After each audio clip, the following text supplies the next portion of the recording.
Unfortunately उनको एक अजीब सी बीमारी हुई कि उनको ही स्टार्व टू डेथ, भूखे चले गए वो।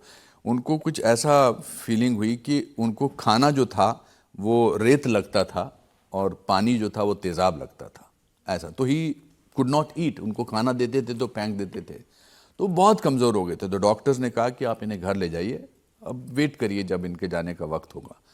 तो मैं अपने भाई को बोलता रहता था कि भाई मुझे कुछ बोलना चाहते होंगे तो मुझे बुला लेना।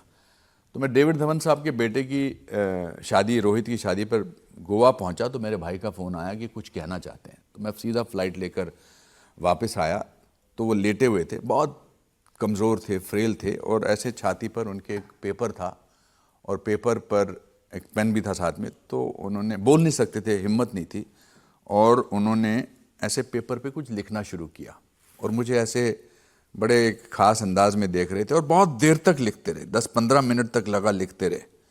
और फिर उन्होंने वो कागज़ बोला, उठा लो, और अब मेरे को देख रहे हैं कि अब जो मैंने लिखा है इसका जवाब दे। तो जब मैंने वो कागज़ देखा तो उसमें शब्द नहीं थे, सिर्फ लाइनें थी, क्योंकि उनकी शक्ति नहीं थी कि वो शब्द को बना सकें। तो मुझे लगा मैं क्या जवाब दूंगा, ये तो कुछ पूछना चाहते हैं। तो मैंने एक बड़ा जनरल सा जवाब दिया। मैंने कहा हाँ हाँ पापा, बिल्कुल आप ठीक कह रहे हो, ऐसी क्या बात है, बिल्कुल हम। तो वो थोड़े निराश हुए, तो उन्होंने मुझे ऐसे अपने पास बुलाया और मेरा कान मैंने जब उनके मुंह पर रखा, तो जो इंसान अगले 20 मिनट में जाने वाले थे, उनके लास्ट जो 2 शब्द थे मेरे कान में, लिव लाइफ, लिव लाइफ, ये थे। जो इंसान in another 20 minutes is going to die, his last words to his son were, बेटा live life।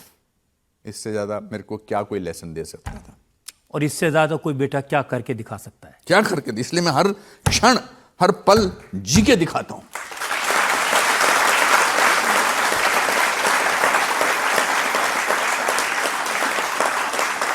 आपकी ये भावनाएं समझी जा सकती हैं, पिता को याद करके क्या दर्द, क्या तकलीफ होती है। मतलब जाने से पहले इतना बड़ा लेसन दिया मुझे। मेरी आंखें इसलिए नहीं भरती हैं कि ऑफ कोर्स पिता के जाने का, माता जी के, किसी के भी जाने का अफसोस होता है, but he was an ordinary man, he was not an मेरे ग्रैंडफादर एक्स्ट्राऑर्डिनरी थे। वो बहुत बड़े स्कॉलर थे, योगा टीचर थे, महाभारत रामायण उनसे हमने सीखी थी। मगर मेरे फादर क्लर्क थे फॉरेस्ट डिपार्टमेंट में, मगर उन्होंने, लेकिन जो लेसन वो देके गए आपको, आपने तो उसको जिया। आपसे ज्यादा मैं देखता हूँ आपकी माताजी आजकल जीती हैं। हाँ, वो स्टार बन गई हैं, बहुत बड़ी, मुझसे ज्यादा पॉपुलर है मेरी माताजी, दुलारी रॉक्स। वो इसलिए ऐसा हुआ कि जब उनकी मृत्यु हुई तो मेरे माता पिता की शादी 59 साल तक थी, मतलब they were married to each other for 59 years. और मुझे लगा कि अब जब कोई खोता है किसी अपने पति को या पत्नी को, तो वो सिर्फ पति या पत्नी नहीं खोता, वो एक दोस्त खोता है, एक पार्टनर खोता है, एक आदत खोता है। मैंने सोचा अब मेरी माँ कितने साल कैसे रहेगी मेरे माँ बाप, मेरे पिताजी के बगैर। तो फिर मैंने माताजी के साथ वीडियोस बनाने शुरू किए। ऐसे ही एक दिन बैठा था तो मैंने कहा चलो माता कुछ बोलो, तो उन्होंने मुझे कहा बकवास मत कर, एक थप्पड़ पड़ेगा। तो लोगों को अच्छा लगा कि अनुपम खेर को भी ऐसा बोलने वाला है, तो वो पॉपुलर होते चले गए, बिकॉज लोगों ने अपनी माँओं को उन वीडियोस में देखा।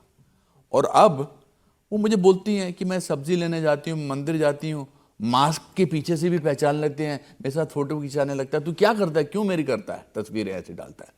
बट उससे 1% या 2% लोगों को फर्क तो पड़ा है कि माँ बाप जो हैं वो घर के फर्नीचर का हिस्सा नहीं है। अब सब लोग अपनी मम्मियों की रील बना रहे हैं। जी, सब लोग, बिल्कुल सब लोग अपनी मम्मी की रील बना रहे हैं। तो मेरी अच्छी बात है अगर ऐसा है, क्योंकि और वो सारी बातें बता देते। आपकी मदर में देखा, वो बताती हैं कि ये बचपन में चांदी का सिक्का निकल गया था तो फिर कैसे निकाला उसको। जी आप कहाँ से रिसर्च करते हैं ये सब चीज़ों को? हाँ, अब ये नहीं बताएंगे आप? ये कैसे बताएंगे? नहीं, मैं, हमारे एक बारी स्कूल में कोई आए थे महानुभाव, तो उन्होंने, टीचर ने कहा था कि भाई कल सब अपने घर से आटा, चावल, दाल, पैसे कुछ लेकर आना। तो मेरे पिताजी ने मुझे पाँच पैसे दिए थे। तो जब मैं स्कूल में गया तो मैंने देखा बहुत सारे लोग कुछ नहीं दे रहे हैं उन भाई साहब को, और टीचर कुछ नहीं बोल रहे हैं। तो मुझे लगा ये 5 पैसे भी मैं क्यों दूं, हैं? तो मैंने 5 पैसे रख लिए। 5 पैसे में 2 पैसे के मैंने चूरन लिए और 3 पैसे का सिक्का मैंने बस्ते में रख दिया। शाम को जब मैं घर गया तो मैं भूल गया कि 3 पैसे का सिक्का उधर है, तो रबड़ नहीं मिल रहा था। तो माँ ने ऐसे झटका तो देखा 3 पैसे निकले। बोले ये कहाँ से आए? मैंने कहा है ये कहाँ से आ गए? ये कैसे? कहती झूठ मत बोल, सच बता।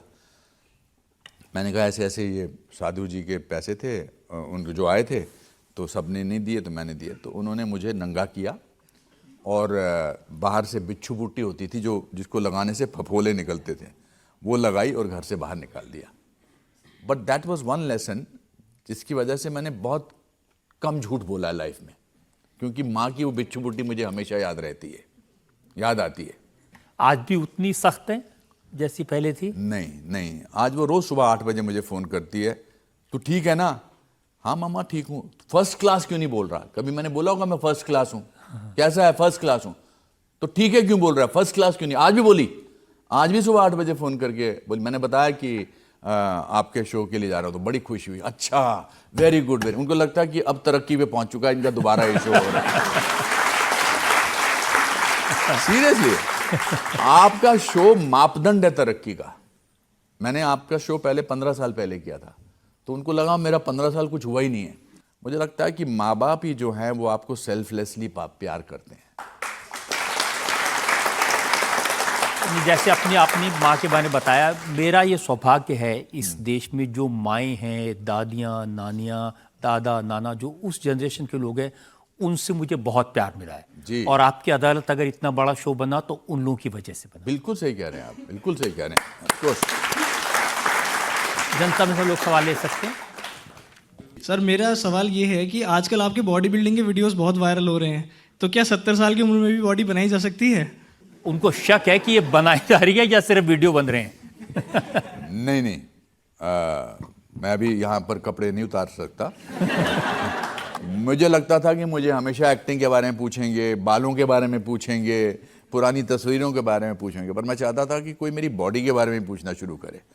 सिर्फ बॉडी तो जो ऑब्वियस हैं, सलमान साहब हैं, अक्षय कुमार हैं, वो मेरे पीछे पड़े रहते थे कि यार आप करो, आप इतने अच्छे एक्टर हो, करो। तो मैं अभी डाइट भी ठीक तरह से करता हूँ एंड मैं वर्कआउट भी करता हूँ, योगा भी करता हूँ, ताकि आपकी अदालत में मुझसे ऐसा सवाल पूछा जाए।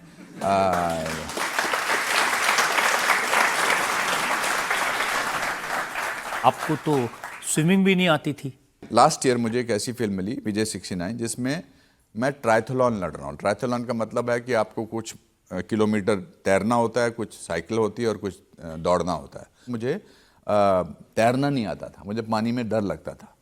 फिर मुझे लगा कि मैं कैसे ऐसी फिल्म कर सकता हूँ, तो मैंने 68 साल की उम्र में तैरना सीखा और मैंने उस फिल्म में जितने भी तैरने के सीन हैं मैंने खुद किए हैं। तो इंसान कुछ भी कर सकता है।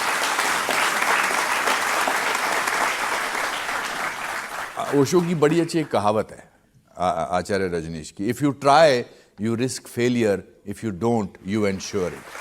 हमें अपनी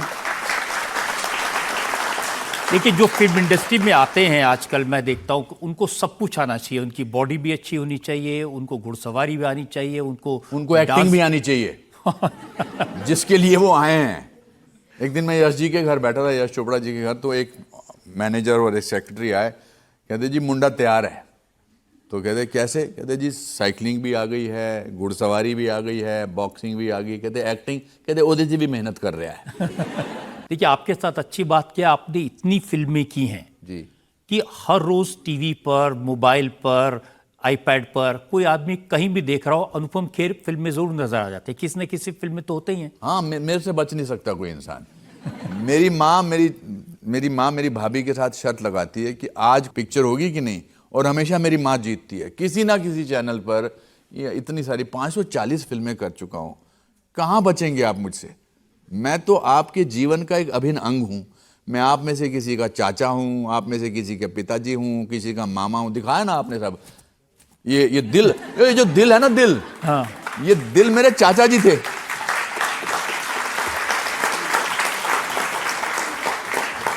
मेरे चाचा जी बड़े कंजूस थे, द्वारकानाथ जी, जो 8वीं में 7 बार फेल हुए थे। मेरे सारे कैरेक्टर्स मेरे रिश्तेदारों से मुझे मिले हैं। तो मेरे चाचा जी से जब पैसा मांगते थे तो ऐसा करते थे, नहीं नहीं ऐसी बात मत कर, ऐसे मत कर बेटा, मत कर बेटा, मत कर, ऐसा मत कर। तो उनकी तरह मैंने मूछें लगाई। दूसरा जो दिखाया वो बेटा वाला कैरेक्टर, वो भी मेरे चाचा जी थे। मतलब क्या क्या ये मैंने जो चाचा किया। जी थे, इन्होंने, मैंने सुना कि शादी भी काफी देर से की थी। जी जी जी जी जी जी द्वारकादास जी जब 45 साल के हो गए थे तो उन्होंने, मेरी संतोष उनकी मेरी चाची थी, उनकी उम्र होगी कोई 20-22 साल की।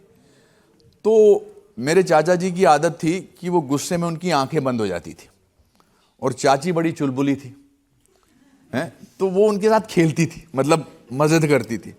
तो जैसे वो कश्मीरी में कुछ बोलते थे, it was the most funniest site of my life. हम सब लोग बच्चे देखते थे, वो कश्मीरी में डांटते थे तो आंख बंद हो जाती थी, तो मेरी चाची यहाँ से यहाँ पहुँच जाती थी। जैसे